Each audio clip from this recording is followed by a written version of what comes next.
Vijana wa taifa hili wako wengi sana na ni wana ndoto. Kwa hiyo ukiona kijana ameamua kuishi ndoto na amepiga hatua, kwa kweli kama serikali tuna wajibu wa kuwa nyuma yake na kumsaidia. Tuna wajibu wa kuhakikisha tunawapa support, tunawasaidia ili biashara ziendelee kukua zaidi. Kwa hiyo nimekuja kwa Justin kwa sababu ni mfano wa vijana wengi wa Kitanzania ambao wameamua kuwa na uthubutu na kuingia kwenye biashara. Kwa hiyo tumpigie makofi mengi sana yeye pamoja na wenzake. Na kwa kweli fursa za biashara kama hizi zinapokuwepo, hanufaiki yeye peke yake, wananufaika na vijana wengine pia.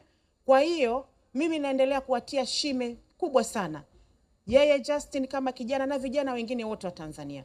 Kama serikali na kama sekta ambayo tumekabidhiwa viwanda na biashara katika nchi hii, tutahakikisha tunaendelea kuwashika mkono vijana wote ambao wanafanya biashara, ambao wanawekeza, kwa sababu wanawekeza ndani ya taifa lao, na kama serikali tuna wajibu wa moja kwa moja kuwapa support ili waweze kupiga hatua, wafungue fursa pia kwa vijana wengine.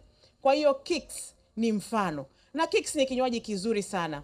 Mimi sio Gen Z lakini nakaribia kufanana nao, kwa hiyo naelewa mambo yao. Kinywaji kina package nzuri, mnakubaliana na mimi sio? Chupa yake ni nzuri, inavutia. Kwa hiyo mimi nawaomba ndugu zangu wa Tanzania tuwape support Kicks. Kinywaji kinaingia sokoni na wenyewe wameniambia tayari kipo sokoni. Wameniambia kwamba mauzo sio mabaya, kwa kweli market inawapokea vizuri. Soko la Tanzania ni kubwa sana na fursa ni kubwa sana. The cake is so big kwamba haiwezi tu ikaliwa na kinywaji kimoja.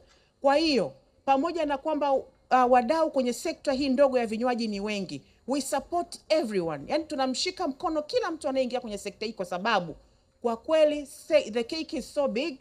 Kwa hiyo kila mtu anaweza akawa ana share yake katika keki hii ambayo tunayo.